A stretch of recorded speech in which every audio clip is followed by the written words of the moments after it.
Greetings and salutations. It's another edition of Conversations with Cornelius. Making sure I can hear what I need to hear. And Capri cares. It is the middle of the week. At that far, it's hump day. The middle of the week. I do apologize. Y'all see where I am. And I wait to show you my guest. On yesterday, we was able to record her podcast, The Bounce Back, Lady Stacey. I cannot wait till it's uploaded and all of the services that she renders. And we know there's a lot of things that she has to share with us. She won't share them today, though, but she will be sharing some things with us concerning some changes from the insurance market and how it will affect and impact all of us.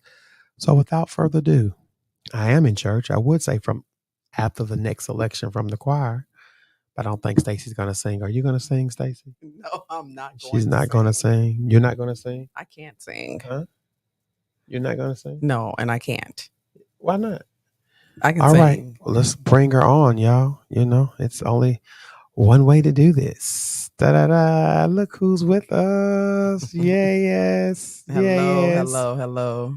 Huh? Hello. How are you? You going to sing? I am not going to sing. First, do you like music like that?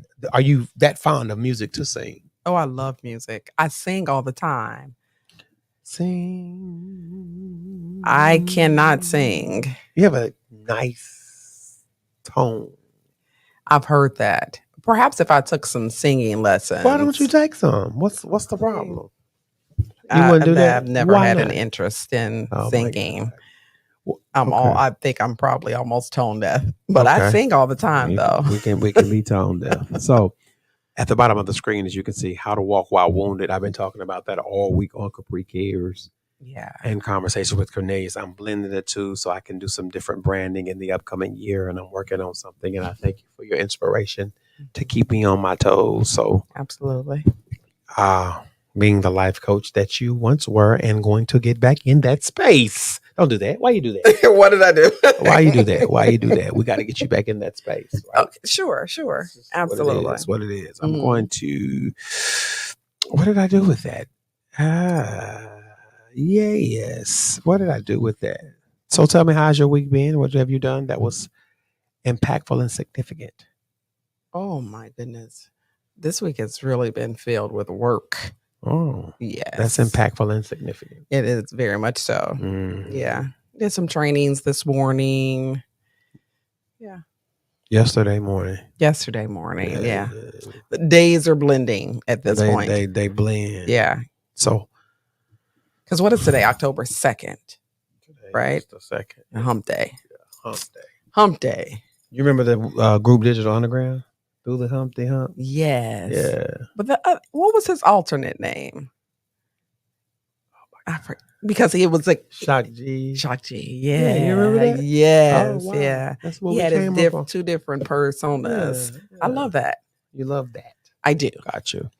So, how do you walk while wounded? Of course, you know, you have to cover your pain, and I have my 3 points posted so that people can see. Okay. And all of us have been wounded at some point in life. Sure. And those wounds can run deep. You talked about co-parenting the inner child. Yes. On a previous post on TikTok, which was cool. And we will unpack that on another show. But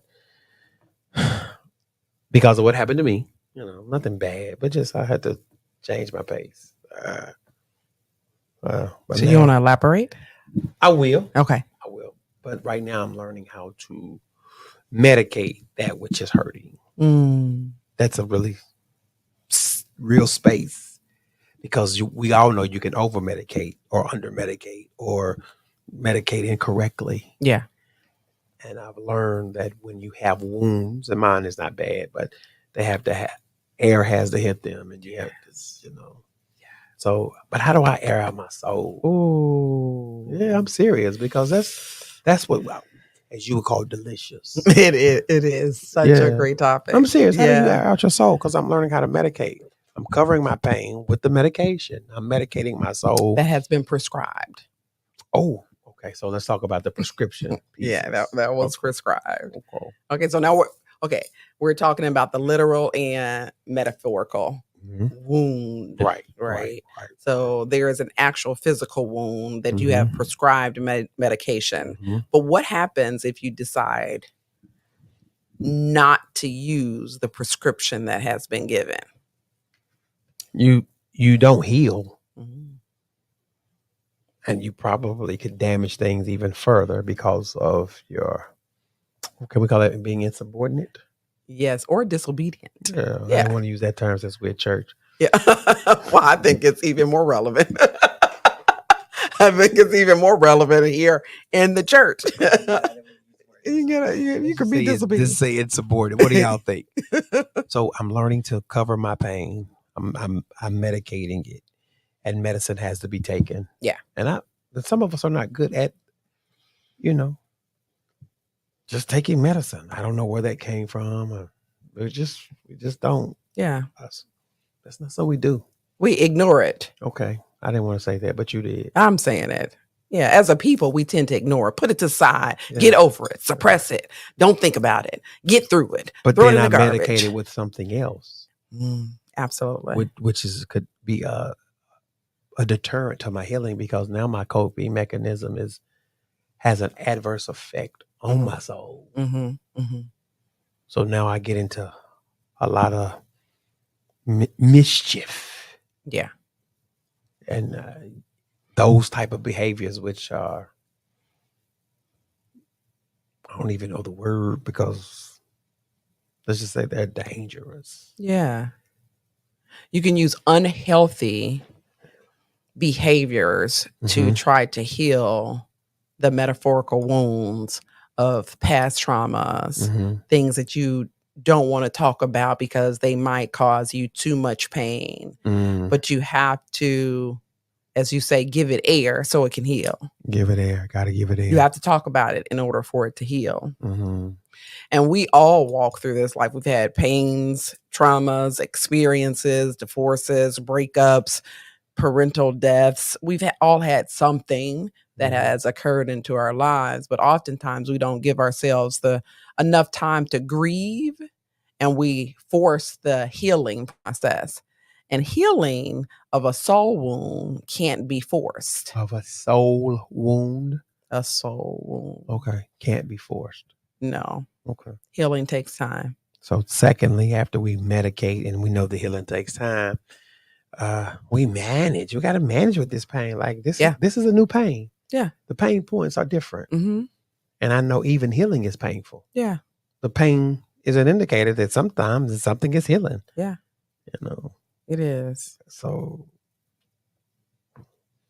in your healing processes, when you came to managing some of those soul wounds, the first step is acknowledging that this hurts. Okay. I'm supposed to be tough. I'm a man. Oh, blah. Yeah, blah. Men hurt too. Adam was deeply wounded. He was so hurt emotionally that he blamed God. We do that sometimes. What's that? Blame God. Do we? Yeah, you just said Adam does. He's what he did. That's what he did. He don't do it no more. He could still be sitting contemplating. No, he doesn't do it anymore. But yeah, okay. He stopped. I'm managing better. I've gotten accustomed. I've been in a few accidents and had some injuries. I've gotten accustomed to managing just pain, but I don't want to get too accustomed to it and normalizing my pain that I neglect the medicine. Does that make sense? It does. Because we can normalize pain to a point that we're not even going to take what's prescribed. Yeah. Because we say this is just the normal. Yeah. And when we normalize pain, and pain can be normal, it puts us in a different state. It puts me in a different state. Let me say that. It does. I think it does for everyone, whether we are able to accept it or not. there's this space that we go through. And I have to notate that a physical wound, like a cut on the hand, that's a little bit easier to process, right? Because you get the salve, you put it on there, big salve. you get it and you put it on, and you can actually see the wound heal. But a soul wound is impacted by trauma. Okay. So using an accident, maybe a person has a car accident.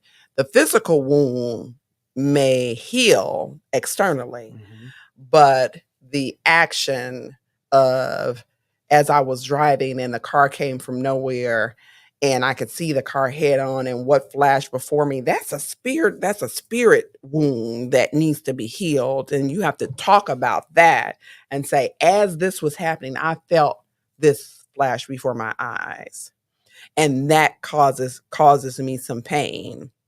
Once you begin to acknowledge and make that real and talk about it with a counselor, therapist, whatever, a person that's friend, dear to you, it starts to give it life, and it starts to disappear the more conversations you have and talk about that thing, that fear, that anxiety that may have built up during that time period. So it's okay to talk about it. Absolutely.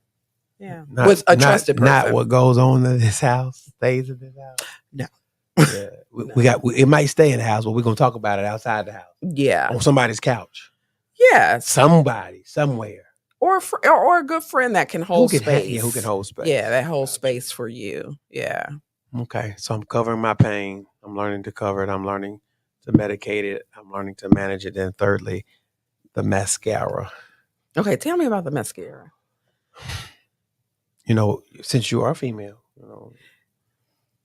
Yes. I was born as a female. I was born as a woman.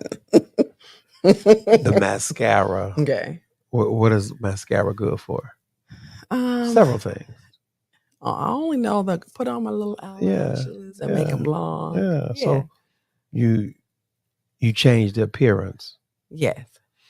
There are times when we have soul wounds where we change the external appearance, but the internal appearance is not changed. Yeah. It's not even going through the change. It's not even headed toward the change. Yeah.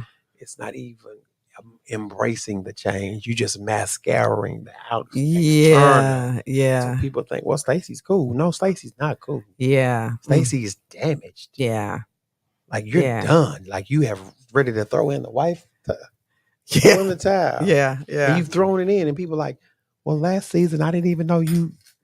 When you were there. You didn't ask. Yeah. And I didn't have the familiar. I didn't have the framework to share. Yeah. That trauma. Yeah. Yeah. I didn't even like hearing it in my head. Yeah. Yeah. So I definitely didn't like hearing it coming out of my mouth. For sure. Does that make any sense? Absolutely. And I believe as the older we become, the more we. I'm gonna use another. I thought you was getting younger. Oh, thank you. Stop it. Oh, shucks. Have you ever heard the term lipstick on a pig? Okay. Yeah. It's similar to the mascara, right? Yeah. So as we become wiser and get older, it's even more uncomfortable sharing with people because we're supposed to have it all together. The lipstick on the pig. Yes, we're supposed to have it all together, all polished up. But the truth is, there are some things that we have not given air to, some wounds of our past, those soul wounds where we keep plummeting through, and the pain of those wounds are stored in our cellular memory. Yeah. See, then you're going deep. They talk about transgenerational trauma. Yeah. That generational trauma. And I'm not even talking about the generation. That's a whole different layer to trauma. I'm just talking about the stuff that you went through from birth. I'm talking about from birth. I've done a lot of work. So you can ask your mom, hey, did you have a difficult birth? Did you have a how was your pregnancy? Did you cry a lot, or transferred it transferred? I'm not calling it stuff, but you transferred that. There's some transference of that. Were you happy pregnant? But the pause, and then we'll land to in the South. They would say when young girls, this is the old way, when young girls were pregnant, they, of course, for the shame paper, send them to like country places. They didn't want them around a lot of energy because they said you marking that baby. Not mocking. Yeah, but it's marking him, but mocking him. Yeah. So they were like, don't mark that baby. Mm-hmm. Yeah. It was mean and hateful. In your pregnancy, that baby came out, and guess what? He was a scrapper. Yes. And you're trying to figure out why. Yeah, because you marked him. Yeah. Yeah. So I get it now. Yeah, I believe that. I played. So the things that we birth, and this is a baby, but even some vision for living. Absolutely. Our vision can be something that can better us, or it's futuristic, but it's been marked by too much trauma. Yes. And we can always birth things. And of course, that's a different topic. That's another topic for another day. All light and glowing and stuff like that. Yes, because this, oh my God, this is so good. So we're just really talking about the traumas that you've experienced in your lifetime from birth to 30, from birth to 40, from birth to 50, 60, 70. If you have not had the opportunity to speak openly and candidly about the things that have impacted you knowingly or unknowingly, because sometimes it's suppressed, and you haven't given the opportunity to be able to share, give life, and work through the healing, it is showing up probably in your day-to-day living, whether it's in your relationship, in your career. You get 2 steps forward, then you get 4 steps back. It's showing up in your finances. It's showing up in your friendships. You're trying to figure out, how come I can't keep good friends around me? And you're bringing in some stuff that you don't even know that is still impacting you because, hey, you set it to the side. It's important for us as a people, as adults, regardless of what age you are, is to get yourself, one, if you're not in relationship or friendship, intimate or otherwise, with people that can hold space for you, it's important that you get yourself into a circle where you can openly be yourself. So that way you can heal through your pain. Okay. Being transparent. You have to be. Get comfortable with that. Yes. And asking and the real brokenness questions. And vulnerability. Yeah. Gotcha. Well, listen, y'all. We're about to shut this thing down. Bible study is at 12 noon and 6. It's the 2nd day of October. It is Breast Cancer Awareness Month or Cancer Awareness Month. Which one is it? I believe it's Breast Cancer Awareness Month. For those individuals who have punched cancer in the face. Punch it in the face. We applaud you and we salute you. I will see y'all tomorrow. Today, it was talking about we had to change the pace on yesterday. Today, we're covering the pain. Tomorrow, we're going to congratulate the person. It's Conversations with Cornelius and Capri Cares. As we say, know that I care and care that I know. And if you need Stacey to provide any type of services, 615-809-1615. All right, until tomorrow.